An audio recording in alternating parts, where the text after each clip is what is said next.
Hey, what's going on everyone? So today we're test riding the Aventon Aventure, and we're going to be going up a lot of steep hills, going over all the specs and features of this bike in detail, showing you guys all about it, and helping you guys decide on if this is the right bike for you if you've been looking to purchase an e-bike.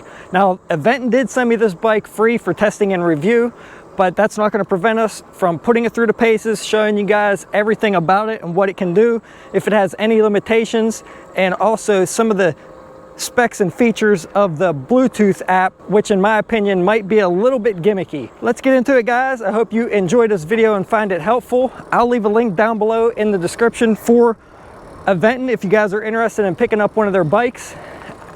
If you do use that link, I will make a small commission at no extra cost to you. Keep that in mind. But they do have a lot of different style bikes, from 4-inch folding fat tires all the way from commuter style bikes.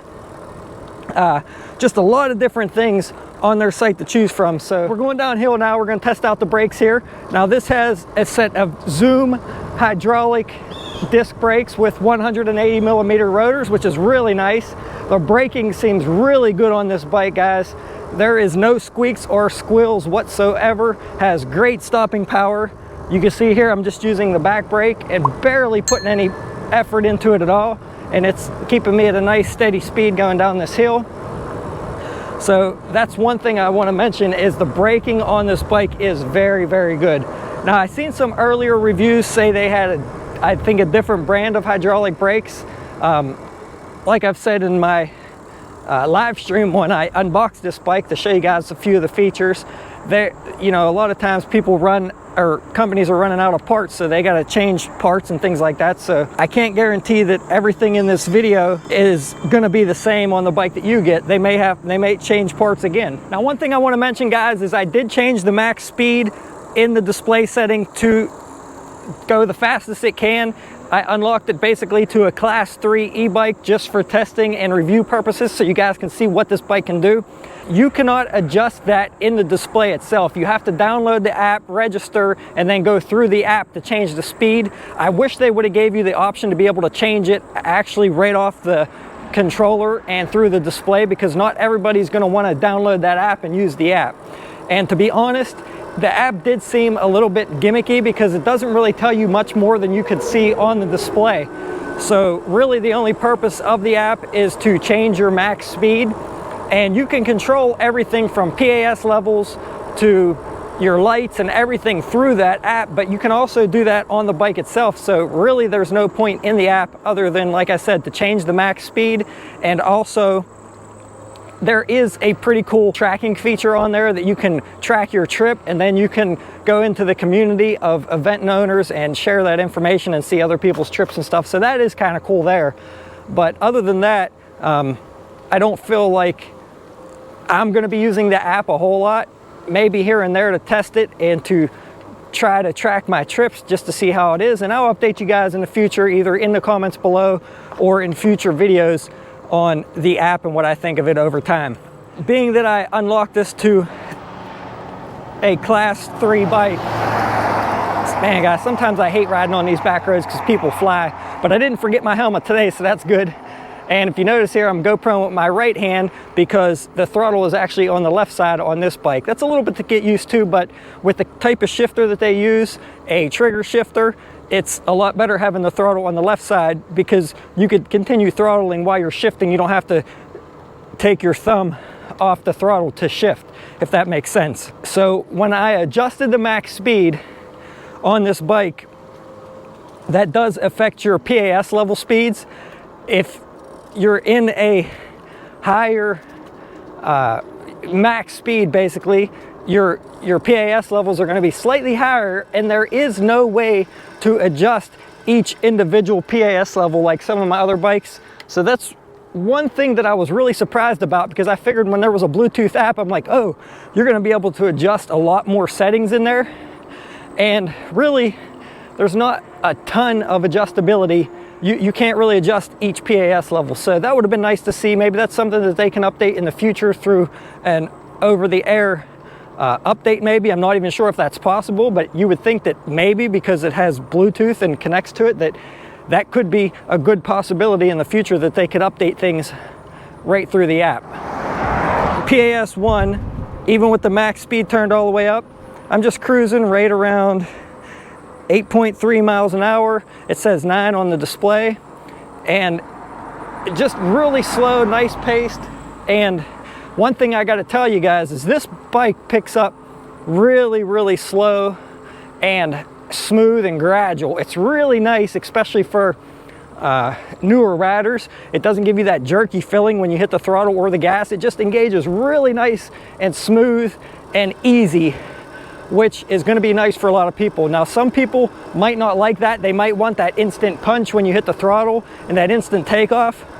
But personally, a lot of times if I'm riding in a small town or something with my family and you're on, you know, side streets and stuff, you're trying to ride slow and just take things in and ride gradual, and this is really nice for that. Now, grant you, sometimes if you need that instant throttle, if a dog runs out after you or something, it would be nice to have a quick punch to it, but I really prefer the nice steady gradual pickup overall. So, all right guys, so we're at the first long hill here. I'm in PAS 1, and we're gonna see what kind of power this bike has. Now, I'm on the Aventon app here, and one thing I do got to say about the app is they do tell you a few additional things. If you're tracking your trip, it tells you elevation gain. And the first thing I want to mention here is I'm in PAS 1, but I'm using the throttle, and you do have full throttle up to 20 miles per hour in all PAS levels, which is really nice. I don't like when bikes limit your power to the PAS levels. So for example, you know, if you were only able to hit 8 mile an hour in PAS 1, some bikes limit you to throttle with an 8 mile an hour. This thing, you have full throttle in every level from 1 through 5. However, the throttle does not work in PAS 0, which is normal with most bikes. So going up this incline here, right up it, no problems. Not sure on the app here, it's not really calculating my feet right because it's still at 325 feet. So not sure what's going on with that. I might have maybe limited GPS signal. I was hoping that would tell me how many feet that hill was, but for some reason it is not updating on that. So I'll have to keep an eye on that, but we're just gonna go on the PAS levels here and see what kind of speed we can get. So this is fairly level here. PAS 1, I'm just gonna barely pedal.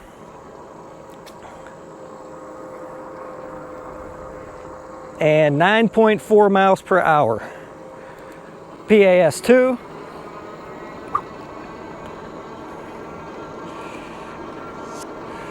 $13.5 miles per hour. PAS 3.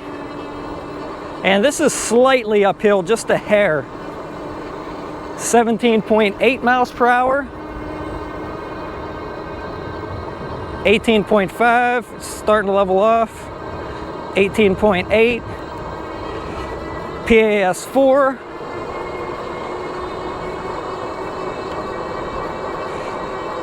22.5, 20, almost 23. Now we're gonna go uphill again. So I'm gonna crank this thing into PAS 5 up this little hill here. And you can see, guys, it's pulling me right up around here, no problem. Now this thing has a 750 watt Bafang motor. I haven't taken the controller out, so I don't know how many amps the controller is. But this bike has plenty of power. I actually should downshift right now, but I can't because I'm holding the GoPro. But you can still see that it's taking me right up this hill, and I'm in 6th gear. So no issues at all going up that. This Bafang motor is peaking out at, I think, 1130 watts. So it's rated at 750 watts nominal and 1130 watt max. So that's pretty good, guys. Lots of power.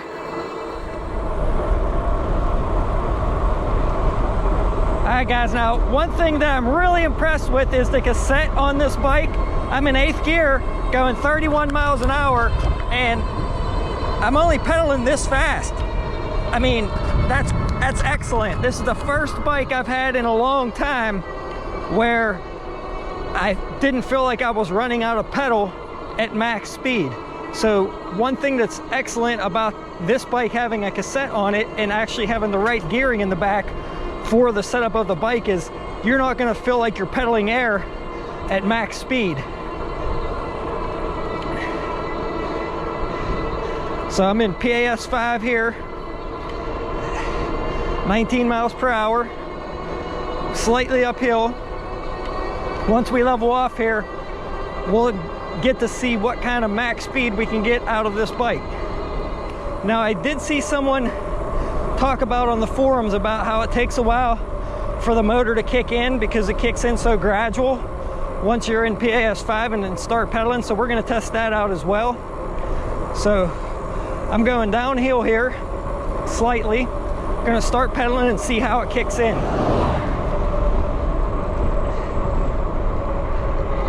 And it just kicked in and ramping up. So it does take a little while to kick in and actually start increasing your speed. But like I said, it's very gradual and going to be nice for a lot of people.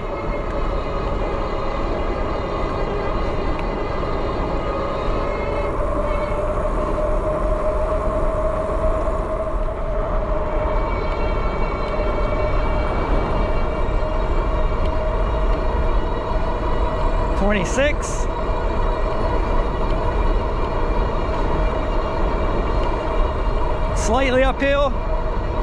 Now we're going slightly downhill. 28, 29, 31, and I just felt the motor cut. But look at my pedaling, guys. I don't know if you can still see it in the frame, but I still have resistance on the pedals. That's really, really, really nice. I got to give Aventon credit for actually putting the correct gearing on this bike.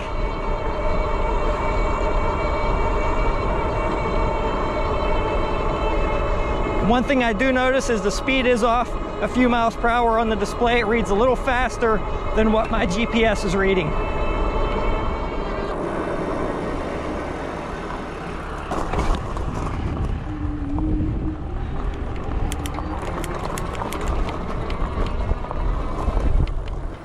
All right, guys, so we are going to be testing out the suspension now on this gravel driveway here. This is the same test I did with the Magicycle, and we're going to see how good this front suspension works. Oh, it's a little bit muddy today, guys. I might not be able to hit the same bumps. Trying not to get the bike too muddy.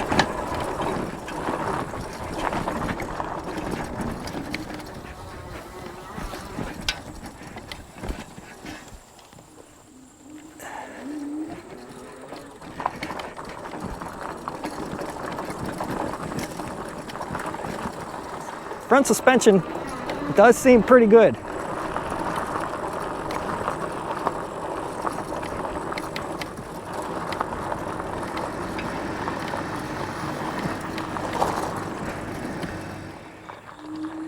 All right, guys, I got the GoPro set up a little bit better, so let's try this instead. But yeah, the suspension seems really good on this bike, guys. There is an adjustable lockout button on this side that you can actually adjust your different stiffnesses. You can make it harder and softer until it actually locks. And on the other side, there is a preload adjuster. So let's take a ride up through this field here and see what kind of view we can get. Maybe get a couple cool pictures.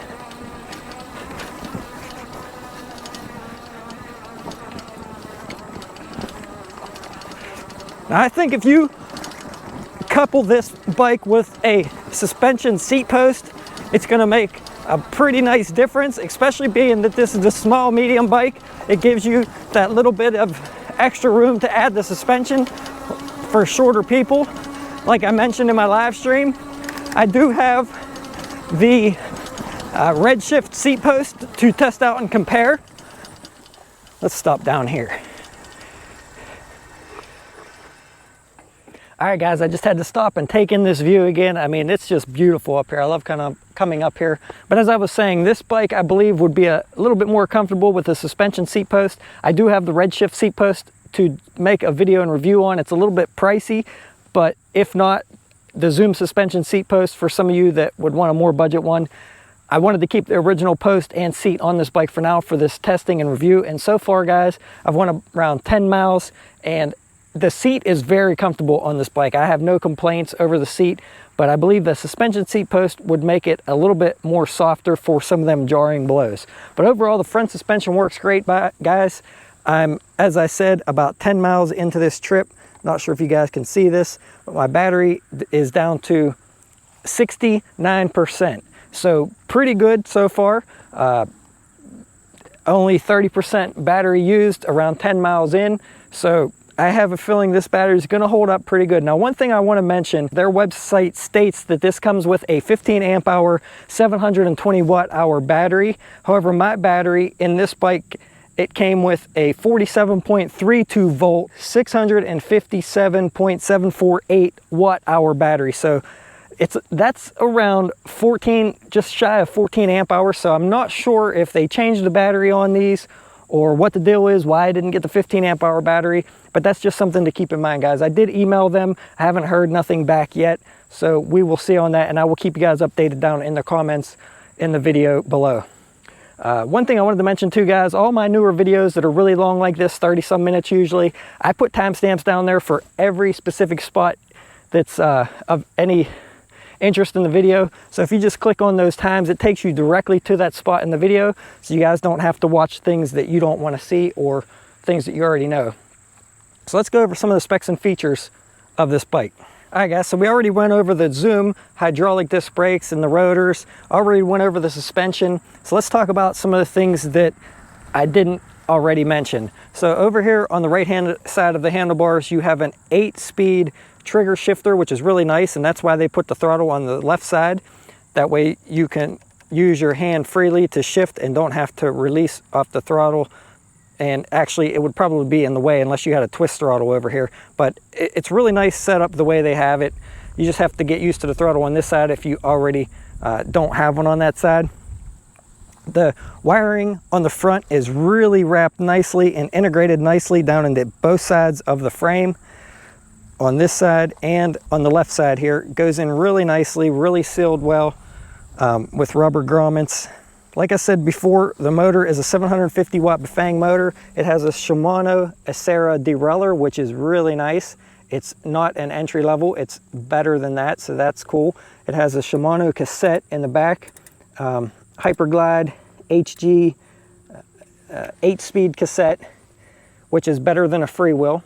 The front chainring has a double-sided aluminum guard on there to keep your pants nice and clean, aluminum cranks, and a pretty nice set of aluminum pedals. Not sure of the brand on those. The bike does come with both front and rear aluminum fenders, which is really nice. They do have options for a rear rack and a front rack, but you do have to purchase those separately. The front rack's $40, which is only about adding a pound to the bike, and the rear rack is about 2 pounds and is around $50, but really nice rack overall. You can see my Rock Rose bag fits on here really well. This is one of the bags that I highly recommend. I know there's some other brands out there that are off brands that are similar to this now, so you might be able to get one of those cheaper. This is an expensive bag, but the sides fold down into panniers. These fold down, nice panniers on the side when you need them, and fold back up when you don't. But I'll leave a link down to that in the description for you guys if you are interested in picking one of those up. And also, guys, if you don't need a front rack for carrying gear, it's also nice to mount GoPros to get some nice shock footage up. So I'll put a link down below to some of my accessories here too if you guys are interested in picking some of that up if you guys are video creators. Has a really nice light on the front. It's actually up top by the display, which is pretty cool. Now, the only thing I want to mention about this is if you have a big bag in your front rack or something, it might interfere with the light. But that is nice that it's up there because you can easily adjust it up and down. Whenever you're riding, you can just grab it if you keep it a little bit loose and can adjust it. So that's really nice there. This bike does have 5 levels of assist. You cannot change that, and you cannot adjust the level of each speed, as I've stated in the beginning of this video. However, you can adjust it from a class 2 to a class 3 bike. You can adjust your max speed through the app, which is pretty cool. But overall, guys, this is a very nice build, very nice quality. All the welds are really nice and smooth, ground down really smooth. You can't see pretty much any welds. Everything looks really, really, really nice. Batteries integrated into the frame here. Like I said, supposed to be 15 amp hour, mine's slightly less. The key takes it in and out. You got your power button here, and I've noticed when you turn it on, when it's fully charged, it's blue. When it gets down to around half, I believe it's green, and then when it gets under half, I think it turns red. So one thing that I did want to mention, guys, that I noticed right off the bat is look at this connector. This connector for the motor is huge. The wire seems a little thicker too, coming from the motor, which is really nice. They didn't skimp out on that at all. And it also has a really nice tail light in the right side of the frame that's integrated in the frame. And it's also a brake light whenever you pull the lever. Whenever the lights are on, it does get brighter when you pull the lever. So that's pretty cool that it included it in the right side of the frame, because that's the side that's going to be facing traffic normally when you're riding on the bike lane or down the road. It would have been nice to see on both sides, just for extra security, but pretty cool. Not sure if it's better than under here, but it is really integrated nicely there. So I do like that. And this bike is sitting on a set of 26x4 Kenda fat tires. And one thing I really like about these that I didn't notice on any of my other bikes, when I took the tires off and squeezed them in to check the rim strips, because a lot of times these bikes come, the rim strips are folded over and spokes are showing. The rim strips were perfect in both the front and back, but I did notice that when I slid the rim strip back and looked, I was actually surprised to see all the spokes were kind of like down inside. So even if it didn't have a rim strip, you didn't have to worry about them puncturing your tube, which I've never seen on a bike before. So that was kind of cool. You got the charge port down here for charging the bike with the included 3 amp charger. So that's nice that they included 3 amp charger to give you a little bit faster of a charge rate. This Aventon branded seat, which I believe is made by Velo, but not 100% sure on that. And like I said, this is the small medium frame, so this is going to be good for riders, I believe up to 5'7", they said. I'm just under 5'8". I feel like it's perfect for me. It's great for my wife. She's 5'3". She could put that seat down low enough to, I believe, be flat-footed on the ground, but I'll have to double check on that. Overall, guys, just really nice build quality. Nice that they do give you the 2 options between the frame sizes. Now, I did some research, and if you go with the medium large frame, I believe the only difference is if you look on their site, everything looks the same, the reach is the same, everything is the same, except I believe maybe this bar and the height of this, because the minimum and maximum seat height is different on the medium large. So keep that in mind. Everything else should be about the same. I got my cell phone holder here, which these are only about $8, guys. If you guys are interested, I'll leave a link to that down below in the description. Really nice wide handlebars. The grips are nice rubber grips. They do lock on, double locking there, and I gotta tell you guys, these are really nice rubberized grips. If your hands get sweaty, they don't slip all around like some of the faux leather grips. Not super cushiony, but really nice in my opinion. They have a nice texture to them. This has the 48 tooth chain ring in the front and a 12 to, I believe, 32 tooth cassette in the back, which, like I said, it's perfect for the gearing. You guys can see in my video of me pedaling at top speed. It's really perfect. No need to change that cassette. That's going to save you guys, you know, $40 having to swap that out on, because a lot of e-bikes use a freewheel and they don't quite gear it for a class 3. They gear it more towards a class 2 bike. It also includes a nice neoprene cover here for chain slap, so it prevents nicking up the frame and keeps it nice and quiet. Another nice feature is there is a USB charge port underneath the display on this bike that you could charge your 5-volt USB devices, so I can keep my phone charged when I'm on long rides using that app. It's really nice that it's right here and you only got to run a short distance to your device. All right, guys, so we're gonna get back to the ride test, but in all honesty, there's really not a whole lot not to like about this bike. This thing is really good quality, and you could really tell when you're riding the bike what quality is there. It is a little bit more expensive of a bike, but you could definitely tell the way it shifts, the way it brakes. Everything is just so smooth on this bike. I'm really liking it a lot. Now there are a few things that I wish they could upgrade in the future, maybe give you a little bit more adjustability in the control panel as far as adjusting the speed from the controller instead of the app, and then also being able to adjust maybe the PAS levels a little bit better. And some people might not like that delay on the throttle or the pedal assist when you get going. Some people might like it better for the slower start. Those are a few things that I think might need improved on, but to be honest guys, great bike, great value. Let's get back to the ride test.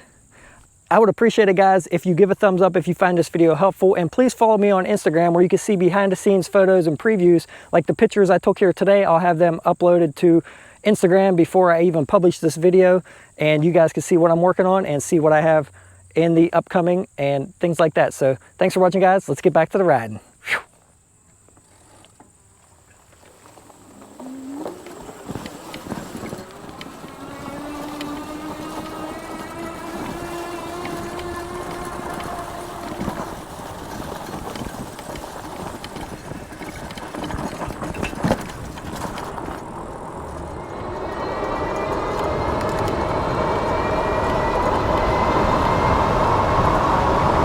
33 miles per hour. And this is as fast as I'm pedaling. I'm cruising up this long hill. Gear 8, pedal assist 5. And I'm maintaining 19 miles per hour. Easily, not putting any effort in really at all.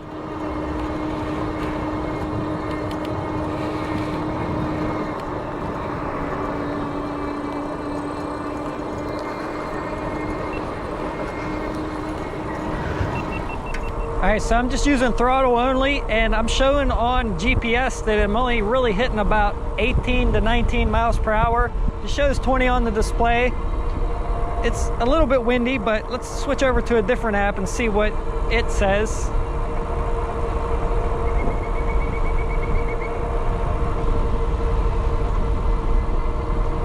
Yeah, 18 miles an hour, guys, throttle only. So not quite 20 miles per hour with throttle only.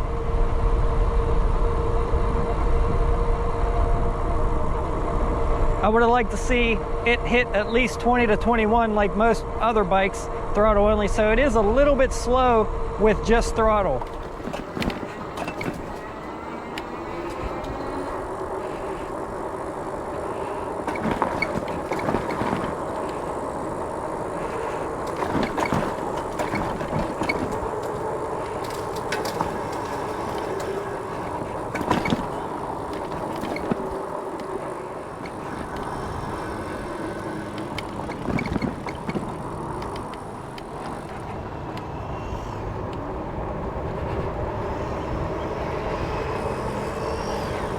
All right guys, so we're going up this steep hill here. This is one of the steepest hills in my town, as far as I know, and it's 14 degree. I'm just in pedal assist 1 right now in first gear, and no throttle. It's walking me up it, but I'm gonna kick in the throttle here. Let's see, it's saying about 5 miles per hour. It's walking me up no problem, like I said. This is the steepest part, but I'm gonna go ahead and hit the throttle here. Right up it, guys, no problem. Plenty of power. And this is after 15 miles of riding. Battery's at 48%. All right, guys, so this is the last long hill headed back to my house. And if you guys seen my last video, this is the one that the last bike I reviewed cut out about 3/4 of the way up this hill and started limiting me power. So let's see what this one can do. I'm in PAS 5 and gear 2, so I can actually drop one more gear and put a little bit more mechanical advantage in. But we're gonna stick with gear 2 here and see how it does. This is just pedal assist, no throttle. So let's do some throttle only here. It leveled out a little bit.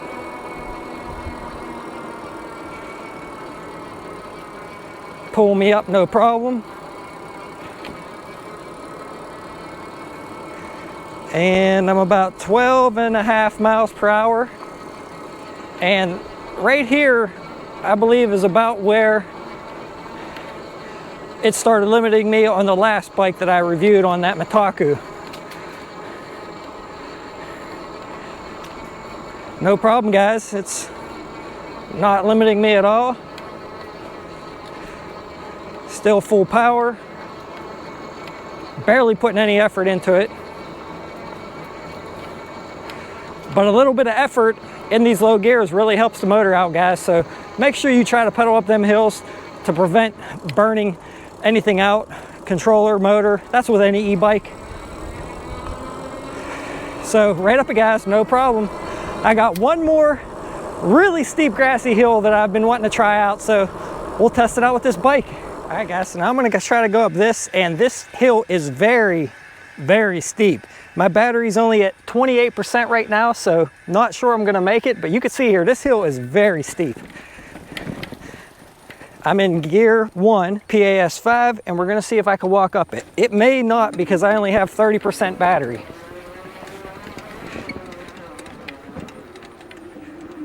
Got to put a little effort in. Oh yeah, guys, it still pulled me up at no problem, even at 29% battery. So yeah, guys, even at 29%, it still pulled me up this steep hill. Pretty impressive.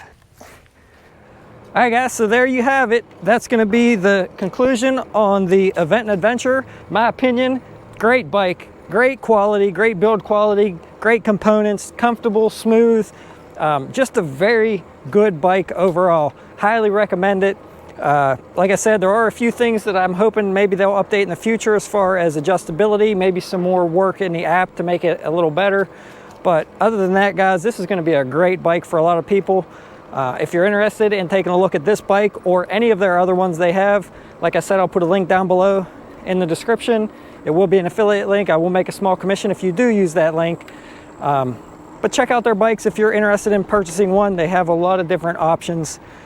And I will see you guys around on the next video. I appreciate all of you guys that follow, all of you guys that comment. Please leave a comment below. It helps my channel out. And don't forget to join me on Instagram. Thanks for watching, everyone. Whew. Almost forgot, guys. My total trip today was 15.3 miles, and there was already a mile on this battery charge before I started. So 16.3 miles on this battery charge based on GPS, and I'm down to 29% battery. The bike says 17.8 miles on this charge, so it is about a mile and a half difference on a 16-mile trip. Bike registering more than what it should.